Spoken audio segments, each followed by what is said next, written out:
কিন্তু জীবনে একবার আল্লাহ বলেন সে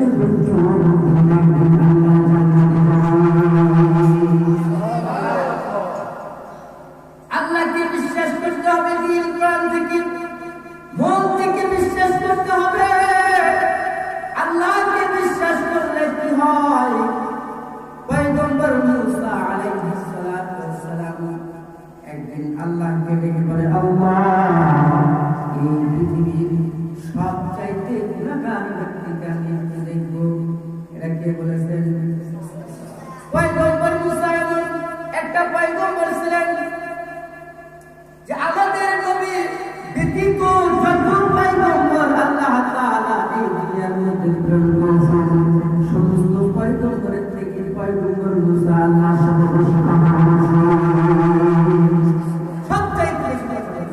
আল্লাহ যদি বলছে একটা, মুসা বলছে পাঁচটা। এই পয়গম্বরের এমন একটা মুআজিজা ছিল যে আজরাইল একদিন আইছে, জান কবজ করার জন্য। আজরাইল এমন থাপড়া মারছে, আজরাইল চলতে গেছে। এটা আজরাইলে মারে নাই, ফেরাউনের বাবু স্ত্রী ছিল।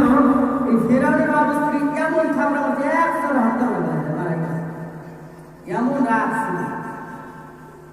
ছোটবেলায় যখন ফেরাউন কোলে নিয়ে চুলো খাইতে একটু মুখটা আগায় ছিল, এমন থাপড়া মারছিল এমন একটা রাগী পয়গম্বর ছিল। এই পয়গম্বর মুসা আল্লাহর কাছে একটা দরখাস্ত জানাইছে, আল্লাহ, এই পৃথিবীর সবচাইতে গুনাহগার ব্যক্তিকে আমি দেখব, আমার সামনে নিয়ে। আল্লাহ বলে, পয়গম্বর, এই পৃথিবীর সবচাইতে গুনাহগার ব্যক্তিকে তোমার সামনে আনা যাবে। পয়গম্বর মুসা বলেন, কেন আল্লাহ আমার সামনে আনা অসুবিধা কি?